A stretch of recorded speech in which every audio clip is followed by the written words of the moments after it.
Hello everyone, एक बार फिर से स्वागत है आप सभी का मेरे यूट्यूब चैनल में। आज हम पढ़ने वाले हैं क्लास 6 की बुक हमारा राजस्थान का अध्याय नंबर 7, जिसका नाम है जल संसाधन एवं संरक्षण। तो गाइज, इससे पहले अगर आपने अभी तक मेरे चैनल को सब्सक्राइब नहीं किया है तो सब्सक्राइब वाले बटन पे जाके क्लिक करो और बेल आइकन की घंटी को भी दबा देना, ताकि मेरे आने वाले वीडियो का नोटिफिकेशन आपको मिलता रहे। अब हम जो हमारा चैप्टर है जल संसाधन एवं संरक्षण, इसका हम विस्तार से अध्ययन करेंगे। जल की उपलब्धता के कारण ही पृथ्वी पर जीवन संभव है। जल का उपयोग पेयजल, दैनिक घरेलू कार्य, सिंचाई, उद्योग आदि कार्यों में किया जाता है। जल के समस्त स्रोत जल संसाधन कहलाते हैं। यानी जल की उपलब्धता के बिना, यानी जल के बिना हमारा जो जीवन है वो संभव नहीं है, असंभव है। यानी जल की उपलब्धता के कारण ही हमारा जो जीवन है वो संभव है। जल के बिना हमारा जीवन है वो असंभव है। और जल का उपयोग हम पीने के लिए, दैनिक कार्यों के लिए और सिंचाई के लिए, उद्योगों के लिए आदि के लिए हम करते हैं। और जल के समस्त जो स्रोत हैं वो जल संसाधन कहलाते हैं। राजस्थान के मुख्य जल स्रोतों में झीलें, नदियाँ और उन बने बांध व नहरें, तालाब, कुएं एवं नलकूप आदि हैं। तो आइए हम इस अध्याय में राजस्थान के जल संसाधन एवं अपवाह तंत्र का विस्तार से अध्ययन करते हैं। यानी राजस्थान में जल के मुख्य स्रोत हैं, उनमें आते हैं झीलें, नदियाँ और उन पर बंधे हुए बांध और नहर, तालाब, कुएं और नलकूप। ये सब राजस्थान के मुख्य जल स्रोतों के अंदर आते हैं। तो इस अध्याय में हम राजस्थान के जो जल संसाधन हैं एवं अपवाह तंत्र का विस्तार से हम अध्ययन करने वाले हैं। अब हम सबसे पहले करेंगे अपवाह तंत्र का अध्ययन। अपवाह तंत्र क्या होता है? यानी धरातलीय बनावट और भूगर्भिक संरचना के आधार पर किसी नदी तथा उसकी सहायक नदियों द्वारा निर्मित जल प्रवाह की विशेषता व्यवस्था को अपवाह तंत्र या प्रवाह प्रणाली कहते हैं। दो अपवाह क्षेत्र के मध्य की उच्च भूमि जो वर्षा जल को विभिन्न दिशाओं में विभक्त कर प्रभावित करती है, उसे जल विभाजक रेखा कहते हैं। जैसे राजस्थान में अरावली पर्वत। और आपको ये भी जानना आवश्यक है कि ऐसी छोटी नदियाँ जो आगे चलकर किसी बड़ी नदी में मिल जाती हैं, उन्हें हम सहायक नदियाँ कहते हैं, उन्हें सहायक नदियाँ कहा जाता है। अब है राजस्थान का अपवाह तंत्र। राजस्थान के अपवाह तंत्र को 3 भागों में बांटा जाता है। बंगाल की खाड़ी का अपवाह तंत्र, अरब सागर का अपवाह तंत्र, आंतरिक अपवाह तंत्र। तो सबसे पहले हम पढ़ेंगे बंगाल की खाड़ी का अपवाह तंत्र।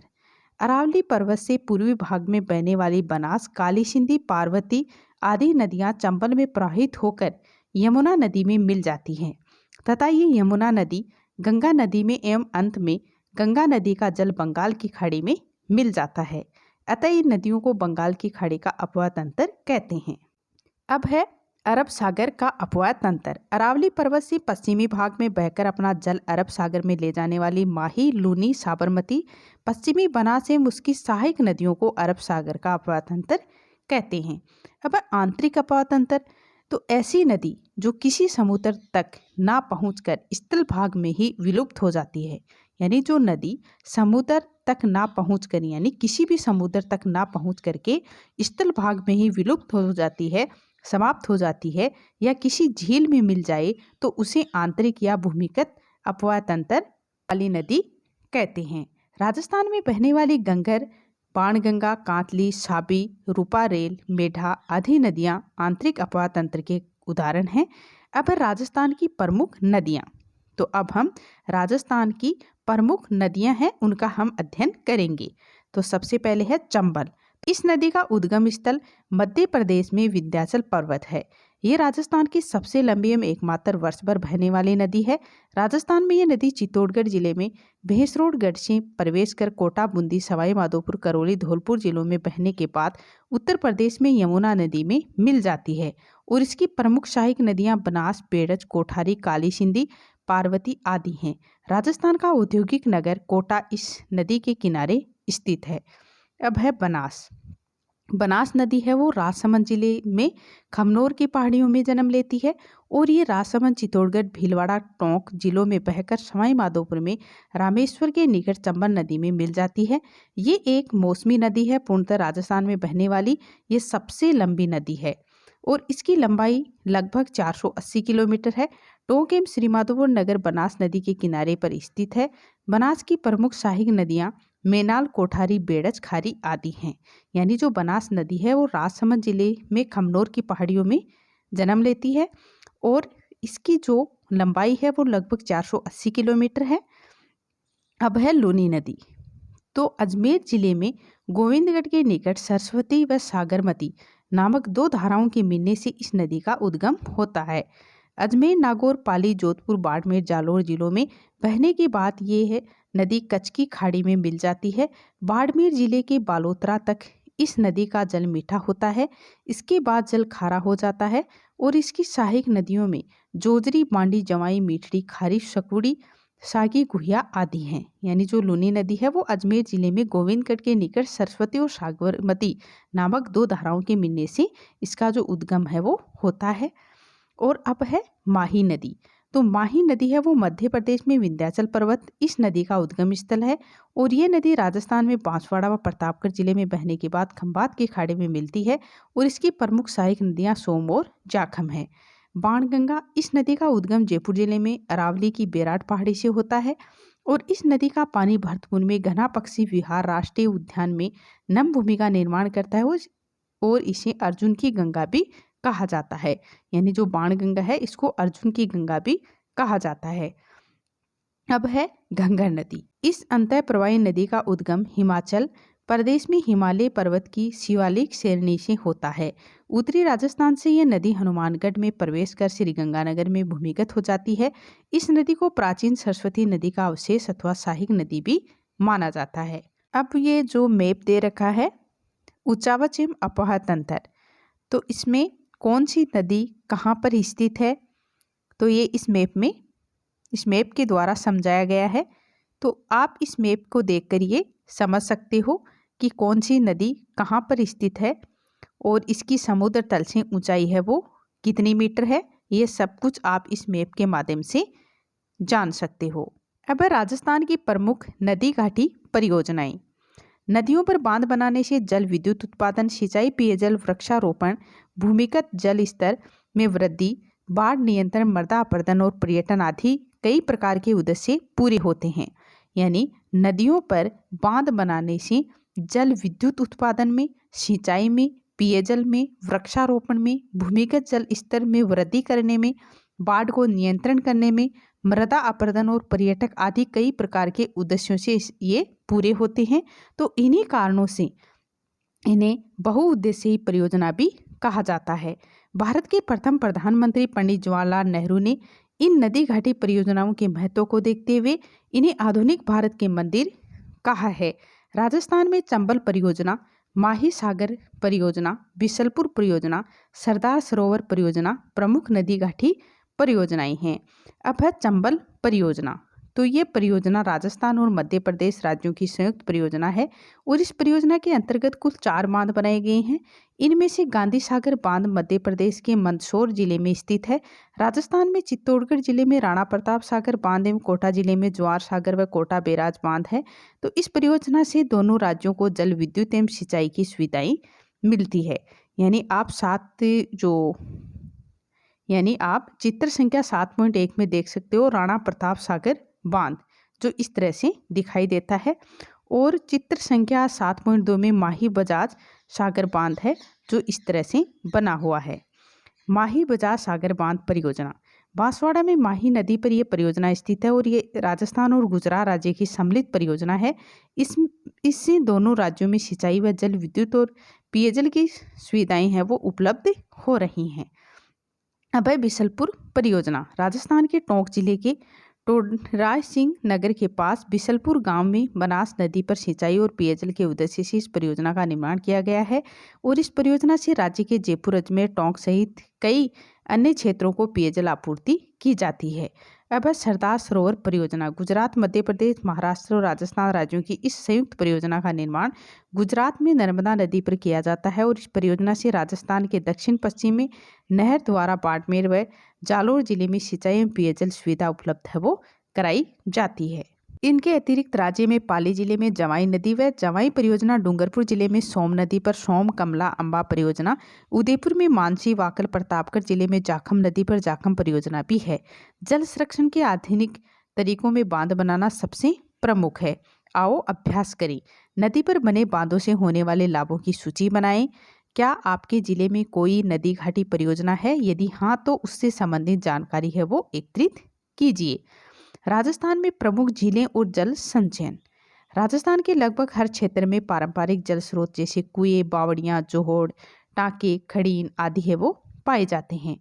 तो तत्कालीन राजा महाराजाओं ने जल संचय और जल संरक्षण के लिए कई उपाय किए, जिसके उदाहरण वर्तमान में भी कई जिलों में हम देख सकते हैं, हमें देखने को मिलते हैं। उदयपुर में 14वीं सदी से 19वीं सदी तक जल संरक्षण हेतु अनेक कार्यों द्वारा ऐतिहासिक जल प्रबंधक प्रणाली का विकास किया गया। तो यहाँ के राजाओं ने पिछोला, उदय सागर, फतेह सागर, गोवर्धन सागर, रंग सागर, स्वरूप सागर, जना सागर आदि झीलों का समय समय पर निर्माण करवाया एवं नहरें बनाकर आपस में जोड़ दिया गया। तो इससे वर्षा ऋतु में जल एक के बाद दूसरी झील में स्थानांतरित हो जाता है। तो इन झीलों के कारण ही उदयपुर को झीलों का नगर कहा जाता है। जयसमंद झील का निर्माण मेवाड़ के महाराणा जयसिंह जी ने सन 1687 से 1691 ईस्वी तक गोमती नदी पर करवाया था।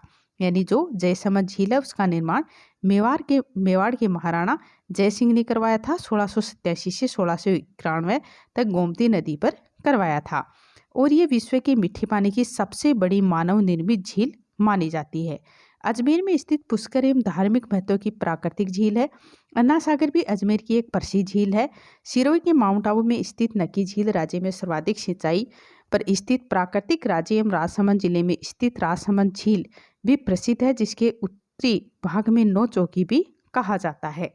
इसके अतिरिक्त जोधपुर में बालसमंद, कायलाना, उमेद सागर, जैसलमेर में घड़ीसर, डूंगरपुर में गेप सागर, बीकानेर में कोलायत, अलवर में सिलीसेड आदि कई अन्य झीलें भी राज्य में महत्वपूर्ण जल संसाधन हैं।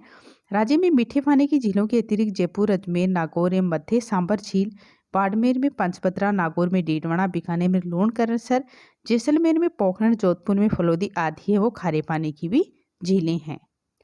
अब है उदयपुर में नदी संगम एवं झील संगम। तो आप इस मैप में देख सकते हो, मेवाड़ के राणाओं और महाराणाओं द्वारा उदयपुर में निर्मित झीलें, नदी संगम और झील संगम के मानचित्र है, जिसमें आप उदयपुर शहर में जो झीलें हैं उनको देख सकते हो कि कौन सी झील कहाँ पर स्थित है। और झीलों को जोड़ने वाले सेतु हैं। तो इसमें गोवर्धन सागर जो पिछोला पर है, पिछोला, दूधतलाई, पिछोला, अमरकुंड, पिछोला, कुम्हारिया तालाब, रंग सागर, अमरकुंड है वो रंग सागर, स्वरूप सागर, फतेह सागर। तो इस तरह से ये मैप दिया हुआ है। अब है संकेत। नदी जो ये स्काई कलर है, इसमें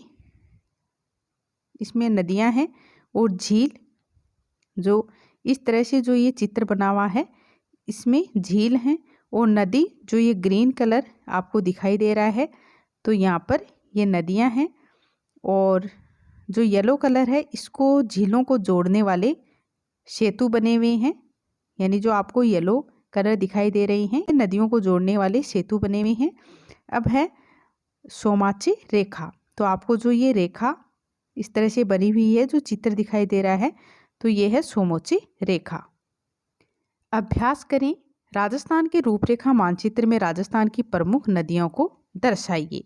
अब जल संरक्षण। जल संरक्षण हमारा प्रथम दायित्व है, यानी जल को संरक्षित करना हमारा प्रथम दायित्व है, क्योंकि जल के बिना हमारा जो जीवन है वो असंभव है।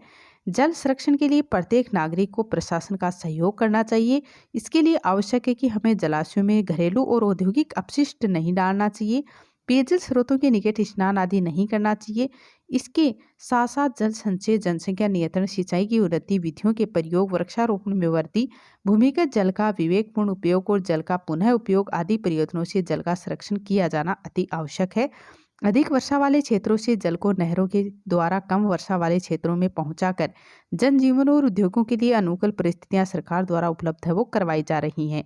वर्तमान में रूपटॉप जल संचयन एवं वाटर हार्वेस्टिंग तकनीकी बहुत प्रचलित है। रूफटॉप जल संचयन विधि में घर की छत पर गिरे वर्षा के जल को घर के नीचे बने कुएं में एकत्रित है वो किया जाता है और वाटर हार्वेस्टिंग तकनीकी द्वारा वर्षा के व्यर्थ बहने वाले जल को भूमिगत जल किया जाता है। तो पश्चिमी राजस्थान में प्रथम समय से ही यहाँ के निवासी टांका, खड़ीन, जोहड़ आदि का निर्माण कर वर्षा का जो जल है उसका संग्रहण एवं संरक्षण करते हैं। इन तकनीकों को वृहद स्तर पर अपनाने की आवश्यकता है। अब शब्दावली। भूगर्भिक का अर्थ होता है भूमि के अंदर का। अफवाह यानी नदी जल का बहना प्रवाह है। टांका यानी पश्चिमी राजस्थान के जल संरक्षण हेतु घर में बनाई गई कुएं नुमा संरचना। खड़ीन यानी पश्चिमी राजस्थान में कृषि के लिए जल संरक्षण हेतु बनाई गई संरचना। जोहड़ का अर्थ होता है वर्षा जल रोककर भूमिगत जल स्तर को बढ़ाने हेतु बनाई गई संरचना। संरक्षण का अर्थ होता है सुरक्षित रखना यानी रख रखाव। तो इस तरह से गाइज हमने जो हमारा चैप्टर था जल संसाधन एवं संरक्षण, इसका हमने अध्ययन कर लिया है। अगर आपको मेरा ये वीडियो अच्छा लगे तो प्लीज़ मेरे वीडियो को लाइक करें और ज़्यादा से ज़्यादा शेयर करें और चैनल को सब्सक्राइब करें। Thank you guys.